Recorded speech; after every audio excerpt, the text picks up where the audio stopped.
Welcome back to Murder in the Black. It is your host, Steph. And I'm MD. Let's go ahead and get into our true crime case for today. So grab your coffee if it's the morning, your lemonade if it's the afternoon, or your wine if it's the evening. But either way, let's get into it. The title of our case today is called The Last Act. It is about Pasinetta Prince. On February 26, 2006, Beverly Frazier woke up and felt unsettled. Her daughter, Pasinetta Prince, hadn't called her. That in of itself was odd, but what was even stranger is that she didn't show up to church. You see, Pasinetta was always at church. She was a force of faith and presence every Sunday without fail. When Beverly didn't see her and when her calls went unanswered, a mother's instinct took over. She drove to her daughter's house. The last time that she spoke to Pasinetta, she mentioned that she was having a migraine, and she promised Beverly that she would call her back within the next day. Sure, maybe she was just sleeping this migraine off, but something didn't feel right. And Steph and I have told you, when your gut is telling you something, then you probably should listen. Beverly knocked, she banged, and no one answered. Beverly did what any mother would do when her gut screamed louder than her hope. She called 911, and she requested a welfare check. When officers arrived and entered the home, nothing seemed amiss at first, but when they made their way to the basement, they stopped cold. There, on top of a comforter, lay the body of a woman. It was Pasinetta. She was gone. Pasinetta Prince, born Pasinetta Daphne Fitzgerald, was from Omaha, Nebraska, a performer through and through. Her friends described her as a drama queen, which I think is a compliment when you're an actress, right? Absolutely. That's a compliment when you're an actress, for sure. So she was 4'11", but with a personality that could fill an arena. A stage actress, a mother, a friend, an overall light. She had two sons, Marvel, who wasn't her biological child, but whom she raised as her own after her husband died, and Cameron, her biological son. To Pasinetta, there was no difference. Her love was unconditional. And to boot, not only was she an excellent performer, she was strikingly beautiful. The kind of woman who turned heads, drew admiration, and yes, you tend to make people jealous when you're real pretty like that. But the question remained, who would want Pasinetta dead? She had been strangled. The marks around her neck were clear. She also had been badly beaten. Her face and body told the story of an overall violent struggle, but Pasinetta fought for her life. She fought hard. She had blood-stained pajamas, and beside her body, tiny shards of black plastic and a compressor cord, believed to be the murder weapon, were collected as evidence. There was no forced entry, no robbery, which meant it was likely someone she knew. Let's start with the man who, at the time, shared Pasinetta's bed. That was Patrick Baldwin, Pasinetta's boyfriend. He was the man that swept her off her feet once she finally entered the dating scene after she lost her husband. They had fallen hard and fast. He moved in quickly, and at first everything seemed romantic, passionate, until tension started brewing, especially with her eldest son, Marvell. Now, Steph, I think that this is a story that most people who are single, who have children, and then they start dating, may encounter, right? Like, if things don't necessarily hit it off with, if the children don't necessarily hit it off with the boyfriend, that could, cause tensions, wouldn't you say? Oh, obviously. I mean, I think it really puts the person, or it can be, because I think it depends on how you react in situation. Everybody reacts differently. I mean, for some people that could put them in between a rock and a hard place, their child versus the person that they have fell in love with. And for others, it's a clear choice, rather that be your child, which is what we obviously want to go for. But it could also just be them choosing love, right? So yeah, absolutely. Well, Patrick thought that Marvell was disrespectful. Marvell thought Patrick was controlling, and Pasinetta was in the middle, tied to keep the peace. But the lines were clearly drawn between the two of them.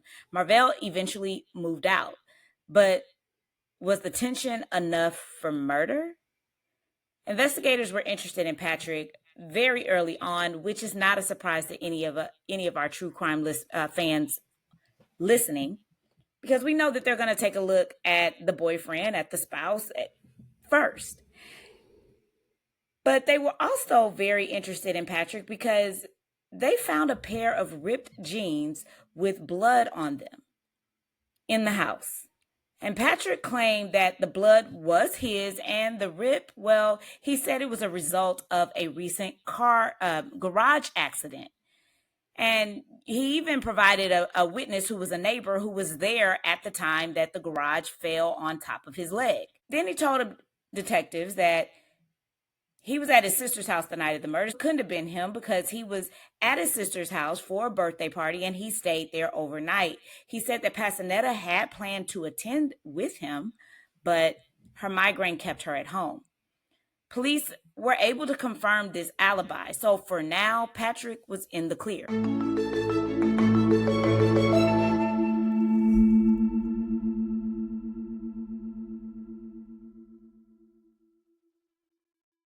But whispers began circulating around the neighborhood, and one name kept coming up: Fred Meese, Pasinetta's neighbor.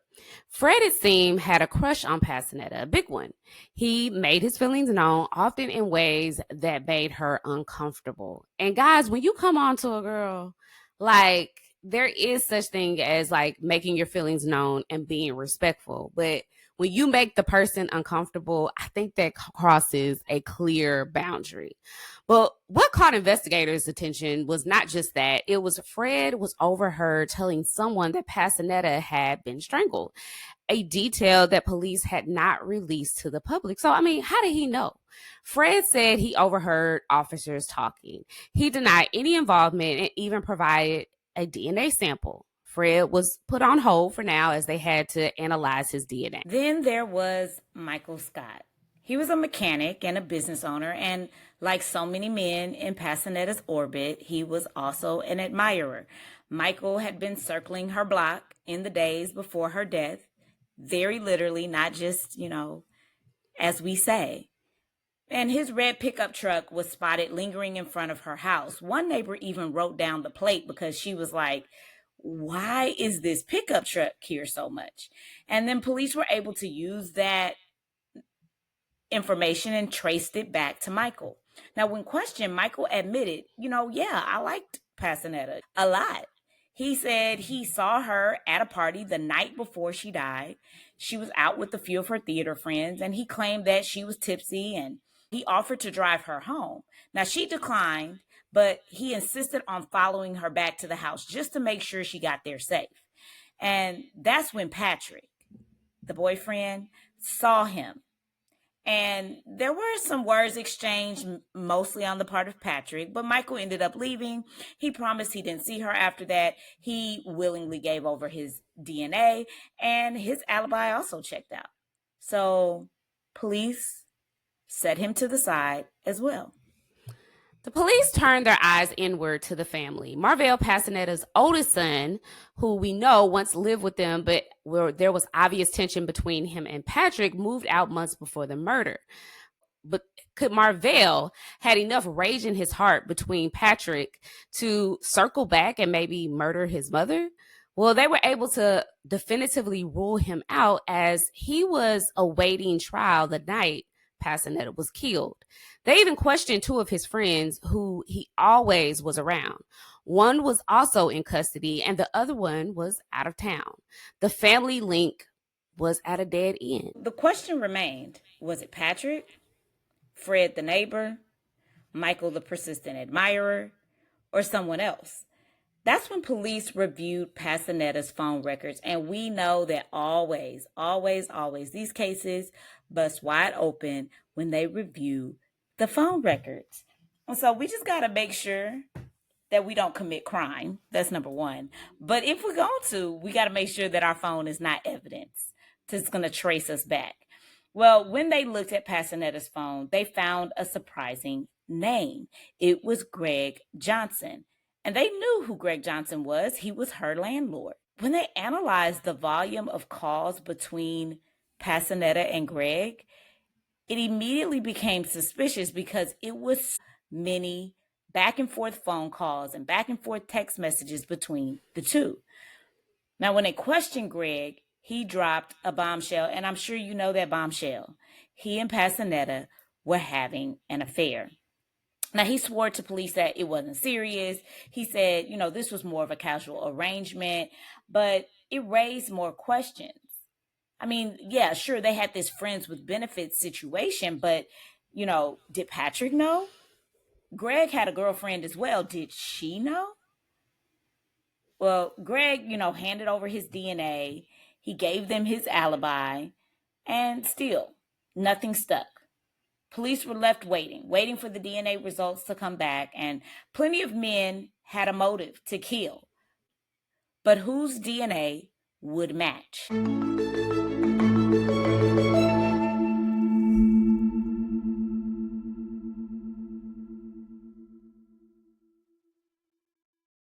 6 months passed, then the DNA results came in, and also the blood on the compressor analysis came in as well. Patrick Baldwin. It was a huge discovery, but not enough. Patrick lived in the house. He used the compressor, and when anytime you have someone who's in the household, obviously their DNA is going to be there. So that's not the hard proof evidence that one would think. So the case eventually went cold. 2 years later, a cold case unit picked it up. They noticed something that had been overlooked. The blood on Pasinetta's pajama top had never been tested. When they finally ran the test, 3 or 5 areas matched Pasinetta. The other 2, you guessed it, was Patrick Baldwin. Now, 2 plus 2 was equaling 4. But they still didn't know how or when Patrick could have done it until they re-interviewed his sister. She said something she hadn't before. After the party, around 10 p.m., Patrick asked to borrow her car. He was gone for hours. Now, investigators had the motive, the means, and the opportunity. On November 17, 2010, Patrick Baldwin was arrested and charged with second-degree murder of Pasinetta Prince. He was convicted and sentenced to life in prison without the possibility of parole. Justice at last. Steph, what are your thoughts about the fact that the sister changed her story? Or I don't want to even say changed her story, but when they re-interviewed her, she now had a part of the story that she didn't mention before. I think it's interesting because if anything else, I think it proves and highlights how different people recall different things. Like in lieu of trauma, I would like to believe that I would remember something like that. But sometimes you're just so caught up in the beginning of the fact that Pasinetta was murdered viciously in her home. Like maybe that part of it goes out of your mind and you're just focusing on your brother and focusing on his well-being. And so after time goes by, you have a better recollection. But different people remember things differently in lieu of trauma. So I think it proves that, hey, everybody's not the same. And so you can't be so quick to judge and be like, girl, how did you forget that? Right, absolutely. I mean, I think it could have been that for sure. And more likely than not, it was that, right? Or it could have been, I don't want to rat my brother out in the beginning. And then now I'm living with this guilt for 2 to 3 years that I maybe didn't rat my brother out, but I feel guilty that I know a detail that could have solved her case. Right. Maybe I don't know that my brother did it, but maybe I know that he's using me as an alibi. Because if he left the house, went somewhere else with the car, he would have had another alibi, right? Like if I leave the house and I go to Whataburger to get something to eat, and then I come back, I'm going to have a record that I went to Whataburger. Right? Very true. And so I'm sure, it could have been that as well. Mm-hmm. Well, sometimes the scariest monsters don't hide in the shadows. And they sit beside us at dinner. They kiss us goodnight. And they tell us they love us. Pasinetta Prince was radiant. She was tiny in stature, but she was larger than life. She was a performer, a mother, a woman who had already experienced heartbreak. She had already buried her husband, but she never lost her joy or her shine. She lit up the stage in her home. until someone decided to dim her light for good. And when she missed one Sunday morning, just one, her mother knew. Her gut knew. Her mother's intuition cracked the first layer of this case wide open. But what followed was a maze of possibilities. A neighbor with a crush, a mechanic with a soft spot for her, a landlord with secrets, a son with a troubled past. Everyone seemed to have a motive in this case. Everyone had means. And for a while, it could have been any of them, but it wasn't. In the end, it was the man who once swept her off her feet, the man who she let into her home, the man who couldn't stand to lose control. Patrick didn't love Pasinetta, let's be very clear. He tried to own her. He tried to control her. And when she was ready to walk away, he made sure she never could. It took years, in fact, for the truth to surface. But the truth always leaves a trace, a spot of blood, a borrowed car, a sister's overlooked memory, like Steph said. Justice, though, in this particular case, it had patience. And when it comes, it stays. And I just want to commend the cold case investigators for reopening and re-examining this case. Because of their diligence, we were able to solve this crime. This case reminds us that love should never feel like fear. And that's my takeaway. And control is not affection. It's a warning. If someone you love makes you feel small, afraid, or silenced, Steph and I want to encourage you to speak up. Tell someone, ask for help. Your life matters. Your voice matters. For Pasinetta and for so many others. Absolutely. So you can tell us your thoughts on Spotify, or you can reach out to us via DM on Instagram or Facebook, or you can simply drop us a comment on our Instagram.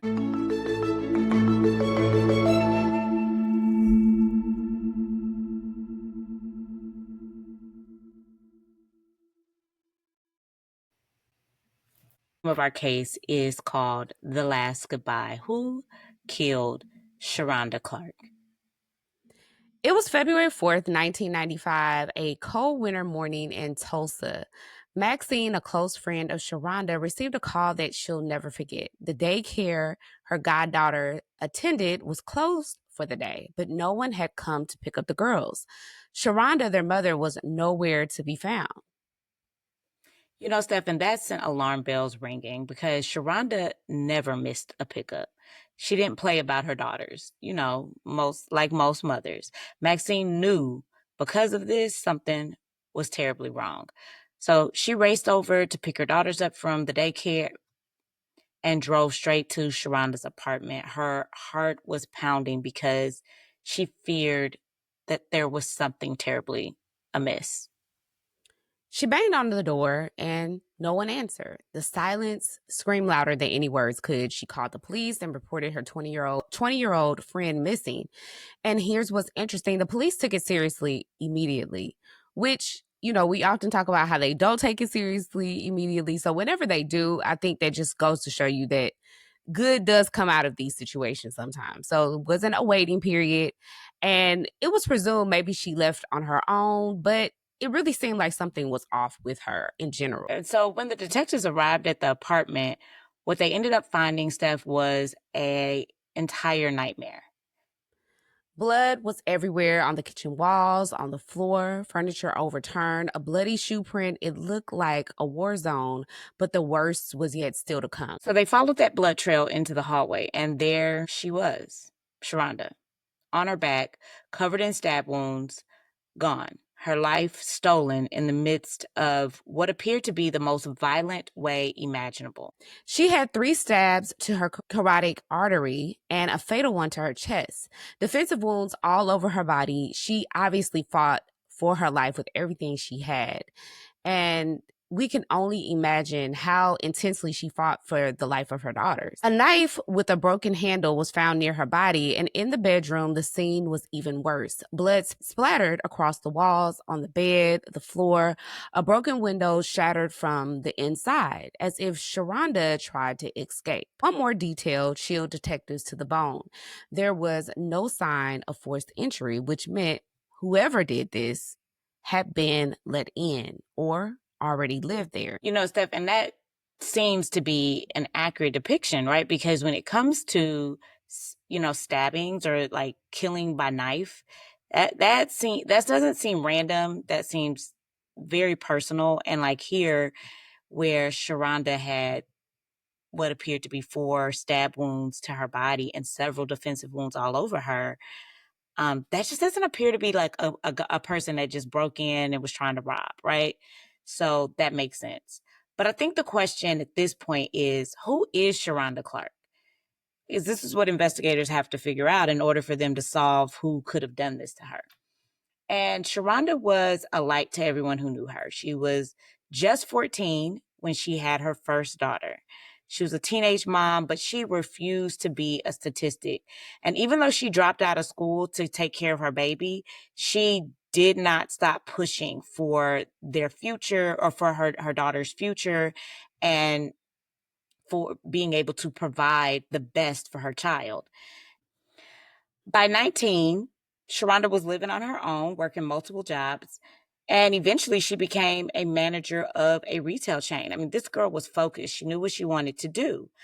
And she actually got married. Her and a guy named Travis had ended up meeting and they ended up having a child together. They were young, but they felt like they knew what they wanted and they tied the knot. But shortly, just a year after they got married and had their child, things changed. And they often do, right? When that love comes down and reality sets in, and now you're really getting to know a person. And the person that she thought Travis was not who she felt was right for her. So they ended up divorcing. And at that time, she just decided, I am going to just be focused on my children, and I'm going to be focused on trying to provide the best life that I can for them. And that's when she met a man named Jermaine Cannon.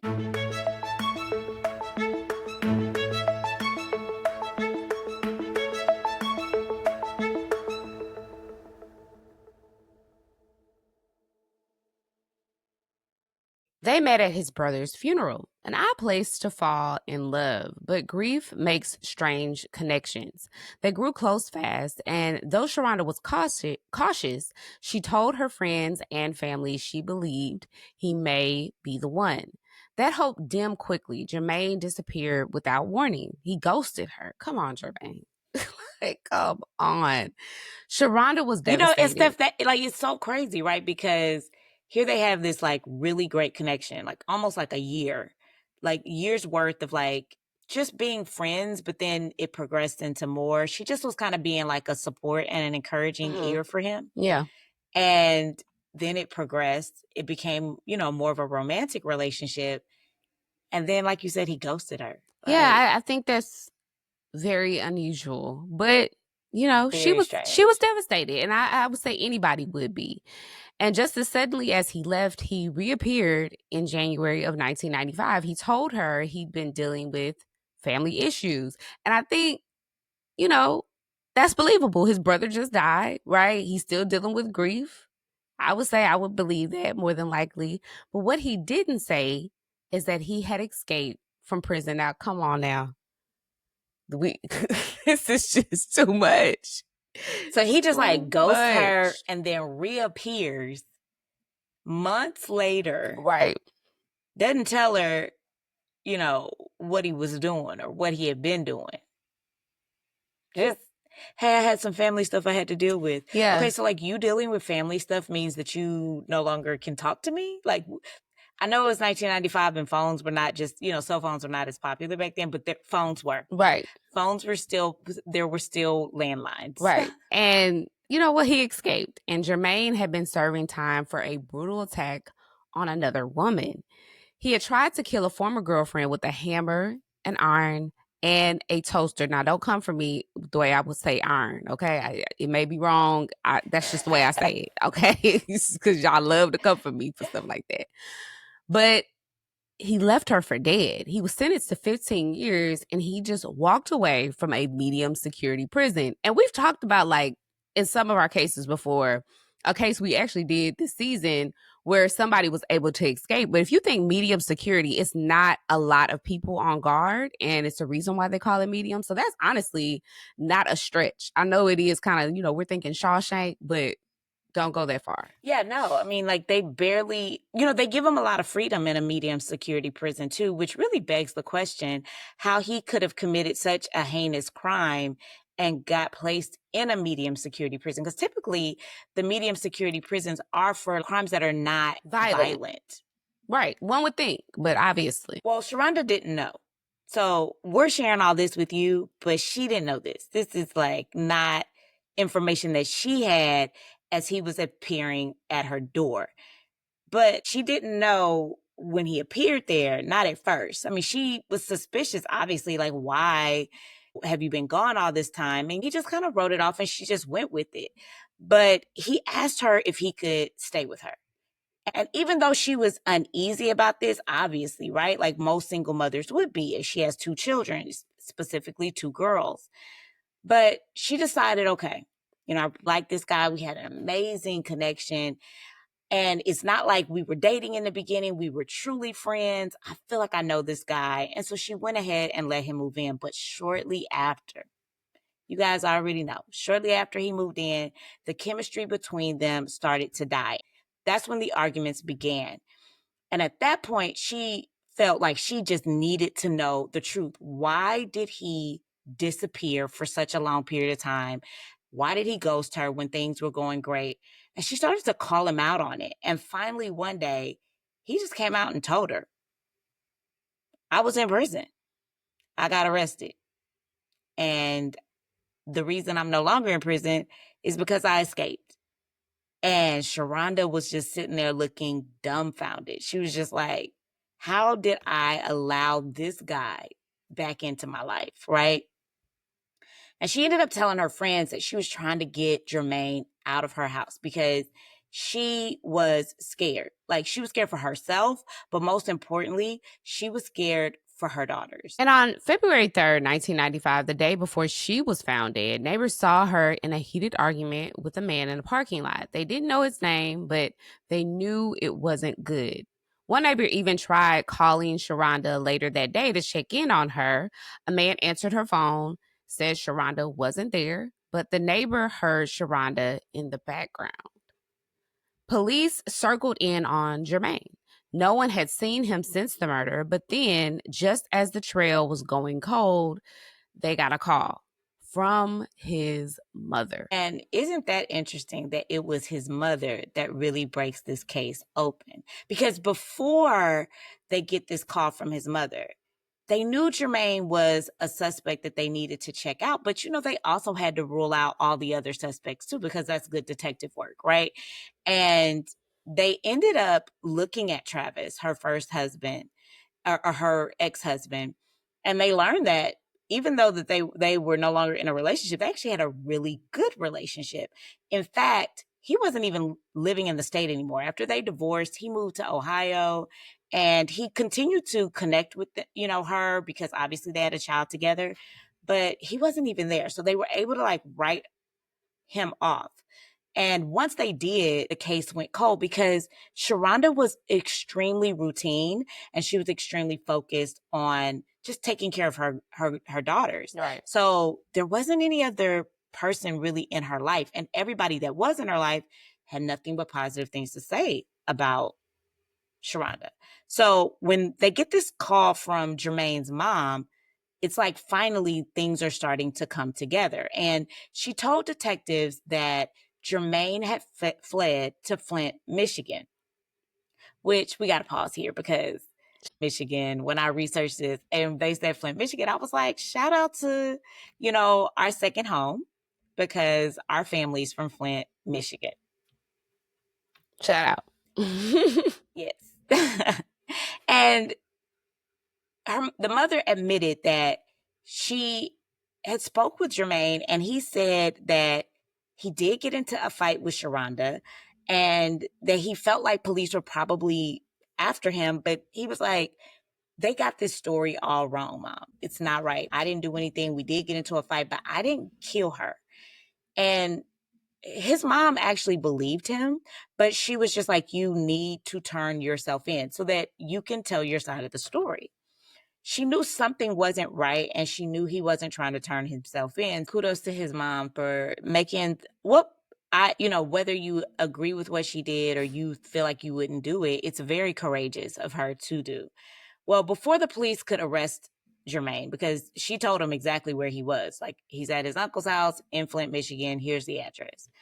And before police could even go arrest him, Jermaine ended up calling them. His mom got through to him, and he told detectives that he wanted to tell his side of the story. Now, when he goes in and speaks with detectives at the police station, he actually claims that Sharonda was the aggressor. He says that she attacked him with the knife and he acted in self-defense and he stabbed her. He said he dragged her body to the hallway to try to get to the bathroom, but that's when he felt her pulse and realized that she was dead. So any aid that he was trying to give her would be fruitless, right? He said he then panicked because he knew he couldn't call the police because guess what? He's a wanted man. I mean, he escaped prison after all. So he just fled the scene. But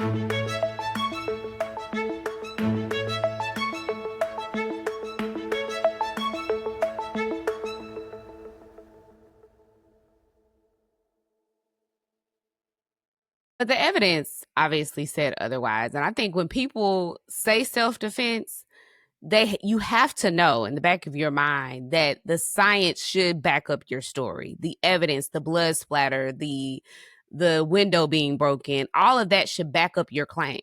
Everything that they find. It's not just you just saying self-defense, self-defense. No, that's not it. He had no defensive wounds. She had been trying to escape, and he didn't call for help. He ran. And I think that's very telling because even if he would have called for help and ran, that would have said something, right? But the fact that he just ran and didn't call for help says otherwise. And on March 12th, 1996, Jermaine Cannon stood trial for the murder of Sharonda Clark. The prosecution laid out the chilling sequence of events. He was desperate to stay hidden. She wanted him out. He knew if she reported him, he'd go back to prison, so he silenced her indefinitely.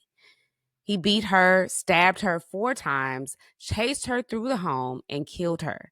The jury didn't take long, just 2 hours. He was found guilty of first-degree murder and sentenced to death. Sentence was carried out on July 20th, 2023.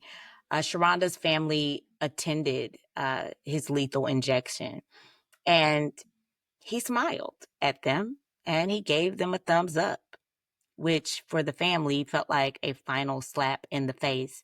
And Steph, get this, his last words was a religious confession. And to be specific, he stated, I confess with my mouth, I believe in my heart that Jesus Christ rose from the dead.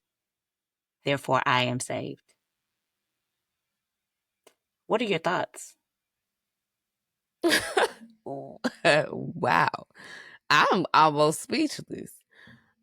Yeah. I left that out from you because I wanted to really get this. So guys, Steph didn't know that. And so this is like in real time, her real reaction to this. Steph, I mean, how did you feel about him saying that? God knows your heart. You can say whatever you want with your mouth, but God knows your heart. So that's my thoughts. Yeah, I love that you said that, Steph, because honestly, you would think that, I mean, I don't, did he go to heaven? Is he a believer? I don't know. And I'm not here to judge that. That's not my job. I'm not God. But I will say that your actions, when there's true transformation, your actions should align, right? So the fact that like he walks into this lethal injection, smiles at the family, gives a thumbs up, like it seems so unrepentant. It seems so non-remorseful. Like you would expect to see more remorse from a person that truly understands the gravity and the weight of what they did and what they took from this family. And so the fact that like you said, like just because you say it with your mouth doesn't mean, like, only God knows your heart. And so maybe he did have real heart change. That's possible, because anything is possible. But it just seems off that his actions in his last final act and his last final words don't align, you know? Yeah, seems totally the opposite. Exactly. Well, the damage that he caused that family can't be undone, no matter what he said and or did. His daughters still grieve to this day, and they were only 4 and 1 years old when this occurred.